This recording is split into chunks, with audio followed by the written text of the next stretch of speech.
All right, so I just finished the latest season of Netflix's F is for Family, so get ready for my spoiler-free review. Welcome to the newest episode of SDW.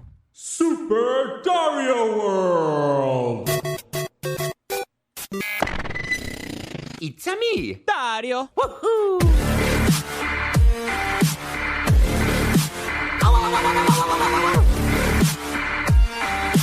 Let's go! All right, so as always, any comments, questions, or suggestions, you can find me at Dario the Show on Instagram or at SuperDario_World. I did it was a debate. We did a friend of mine in his website, Review Nation, he has a segment that's called You're Wrong, Here's Why, and it's basically a debate. And I did one recently. It was, is Tim Burton overrated and is Oscar Isaac overrated? So I got overrated on both, so that's the one that I had to defend. I think I did pretty well. I'll post a link here on the description if you want to check it out. If not, just go Review Nation. It should be right there. And let me know how you think I did. It was honestly a topic that I'm not uber passionate about, but I think I did okay. Anyway, so let's get into the show. So the TV show F is for Family is an animated TV show created by Netflix, and it is created and stars the comedian Bill Burr. Now, Bill Burr is one of the best working comedians right now, and I gotta tell you, I love his fucking show. I love this show. It's extremely, extremely creative. Bill Burr is known for not giving a fuck. His style of comedy is I don't give a fuck. And when you're doing a cartoon, you can take that to the extreme. Like it doesn't have to be ridiculous, but it can be over the top. So he does jokes that he could probably even he considers he can't get away with as a human being. A cartoon, he just lets it roll, and that's the beauty of this cartoon. He actually goes for it. Now, for those of you who've never seen it, it's on its 4th season. It just came out, I believe, last week, and the basic premise of the show is you follow a family, the Murphy family, and they're growing up in the 70s, and it's when the kids are roaming wild, beer flowed freely, and nothing came between a man and his TV. So this is the story of this guy who his name is Frank, voiced by Bill Burr. And his life is not going exactly the way he expected. He's married to his very, very lovely and interesting wife, Sue, and he has 3 lovely kids. The oldest is actually voiced by... This show has a great voice cast, by the way. You got Bill Burr, you got Laura Dern, Justin Long, and Sam Rockwell. So it's got a very colorful cast of characters. Let me just go through the main ones, and I'll quickly go through the storylines and how it worked. So you got the main character, Bill Burr. Well, his name is Frank Murphy, and his life is not going the way he expected. After his high school graduation, he got sent to Korea, and he came back, got his girlfriend pregnant, and had 3 kids. And before he knew it, his life was miserable, and he has a lot of interesting anger issues. So the oldest son, his name is Kevin. And Kevin is 15. He's a very angry 15-year-old. He wants to be like a rocker musician, and he's also kind of an idiot. And by kind of, he's a true idiot. Then you got the middle child, Bill, and Bill is also a very angry loser. He tries to do well. He's a kind-hearted child, but he's just very unlucky. He's a redhead, for starters, so you can already imagine. This is probably the character that's most based off of Bill Burr. I mean, you can probably guess so by the name Bill. But yeah, he's a lovable loser with a lot of anger issues and probably a lot of traumas coming along in the future. Last but not least, we have the princess, Maureen Murphy. I was about to say Reynolds, I don't know why, but Maureen Murphy. She's I don't want to say a princess, but she's daddy's little girl, but also has a lot of issues and a very sharp tongue on her. So that's the main family. Other relevant characters here are the neighbor Vic, voiced by Sam Rockwell. He's a radio DJ from in the 70s. He parties hard. He does a lot of drugs, and he's living the life, man. He's the neighbor. Very, very his personality and Frank's personality are very different. And also he has a friend, co-worker named Rosie. Rosie becomes actually an even bigger character this season. Rosie is an African-American baggage handler because they both work for Mohican Airlines. Him and Frank work for Mohican Airlines. However, things take a interesting turn this season. Now, at the end of season 3 leaves Frank with his wife. Well, his wife Sue. They just found out they were pregnant, and it was not planned. And his father, whom he hasn't talked to in decades, and who he has a lot of resentment and a lot of very negative memories towards, decides that he's going to stop by and stay with them for a while.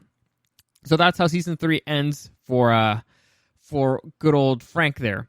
And on the other hand, for the other storylines, Vic, the neighbor, again voiced by Sam Rockwell, he gets fired from his radio station job, and Rosie, he decides he's going to run for alderman in the city. He was going to become the first black alderman of the city. That's how season 3 ends. So season 4 has a lot, and I mean a lot of storylines, because as you noticed, I mentioned the main characters, and I'll kind of go through each one's storyline very quickly, very briefly. And again, no spoilers. But overall, every single storyline, the whole story works very well together. It's woven in a way, I think that's the word, that is, it's cohesive overall. There's only one episode that's like a bit of a wrench in the whole story. The whole story is working out pretty well, but and I'll get into that in a minute. But first, let me just give you a brief explanation of how the show works. The show is probably the closest thing I've seen to King of the Hill that's been made recently, except it's a slightly more ridiculous. Now, it's not ridiculous in the sense, that The Simpsons was ridiculous and cartoony and Family Guy is ridiculous and cartoony. No, it's very real. It's got its feet on the ground. It's got a very angry dad, very conservative angry dad, and he's just angry with the world because he's had a lot of issues. So imagine kind of King of the Hill, but if the dad was closer to Red Foreman from that 70s show. Actually, it maybe King of the Hill with that 70s show setting would be closer to this. And I don't think I'm too off on that. Anyway, that's the vibe of the show. So, as I was saying before, there was only one episode that actually really felt out of place, and that episode is actually titled R is for Rosie. And this is an episode that's mostly dedicated to the character Rosie and his story and his journey as trying to become an alderman. Now, the reason why I say that it felt out of place, I think they were trying to do a pilot. Like sometimes they do pilots for a TV show within the season of another TV show. I've never been a fan of that, but it made it feel really out of place because so far the season had been going very smoothly. It was going a direction. Something happened in the very previous episode. You're like, oh my God, what's going to happen next? And then you get like a big wrench right in the middle of the story. I think that they could have done the same thing spread out. Honestly, the story of Rosie is pretty interesting, and it's actually hysterical. The comedy that they use for Rosie is hysterical because, again, it's over the top and ridiculous for the 70s. So I love it. But it felt a bit forced. They could have spread it out the same way that they spread out the stories for every other character. But my theory is that they were trying to test out, do like a pilot thing for a Rosie TV show, the same way that they did for the Cleveland show from Family Guy. But we'll see. Overall, well, let me just finish out the story for Rosie. Rosie, the season is basically him trying to be an alderman and trying to get elected as an alderman and trying to make things work with his current community, so to speak. Anyway, that's his story. So let's get him out of the way. The other side character, Vic, again the neighbor who is the radio DJ. He actually gets his story this season is he actually gets rehired by the radio station, but since he's turned 30, they start treating him like an old guy. So he gets the oldies station. So now Vic is trying to deal with he's in denial of being an old guy. He doesn't want to be old. He still wants to be relevant, and he's trying very hard to not be considered the old guy. So that's kind of where his story goes. And it actually it links a lot with the story of Kevin, because Vic is trying to find a new sound, and Kevin, the oldest son, the one who's an idiot, he's trying, like I said, he's trying to be a rock star. So Vic's logic is, well, this dude's young, so logically his sound must be young. So that's my in. So that's Kevin's story. Kind of goes on par with that, with trying to be a rock star, but also at the same time, he's found love. He's met a girl, and he's in love. and it's changing him as an artist. And actually, it's pretty funny because, like I said, he's been an angry idiot throughout the show. This is for the first time when you're like, hey, man, Kevin might actually stop being an idiot this time. Maybe all you need is the love of a good woman, you know? So his story is pretty fun as well. As far as the other two kids go, Bill and Maureen, their stories are kind of... Well, their storyline, I won't get into that because I don't want to do any spoilers, but basically, those two get the front row seat at how fucked up the relationship with their dad and his dad was, while accidentally, and you can see it rub off on them. So this season is actually them. The audience seeing how the fucked up relationship with the dad can really affect the sons and daughters. So that's kind of where that story goes. It's also very closely linked with the story of Frank, but I'll save Frank for the end because he's the main character. Next we have Sue, again the wife, voiced by Laura Dern. Her story is she's pregnant, right? She already had 3 kids, and accidentally they got pregnant again, and she's struggling with the fact that she kind of hates this baby.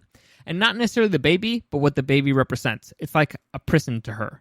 She was getting ready. The past 2 seasons, she's been getting ready to get out there to get a job again, to become a working woman, an independent woman, a success. That's always what she wanted to be. And now she feels like she's trapped again into being a mother. And so throughout the season, she's dealing with her conflicting feelings of, I love my baby, but at the same time, I don't like what it could bring to my life. And also, she's pregnant, so she's also dealing with a whole bunch of stuff like that. But and that leads to issues with Frank. So the main story this season, and the main story every season, is Frank, right? He's the main character. And like I said, this season starts with Frank's father stopping by. So in a lot of ways, that's pretty much the whole season.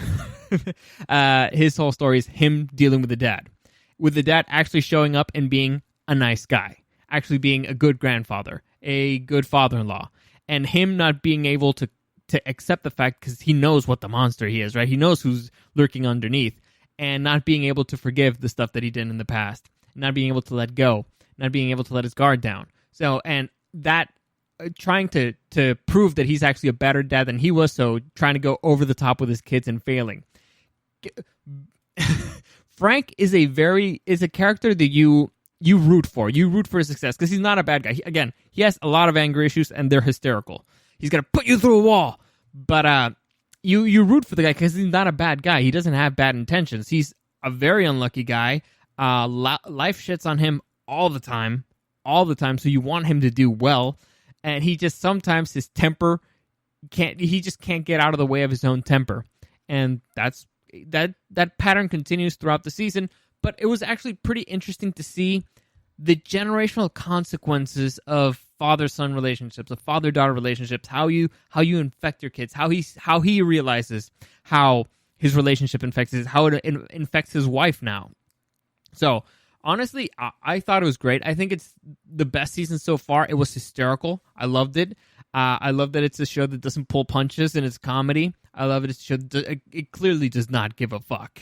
Bill Burr in his comedy does not give a fuck, and like I said, he goes over the top. Overall, the season's great. I highly recommend the show. It's only 10 episodes. The real knock I have, except that wrench that they threw in the middle of the season, is that it's not long enough.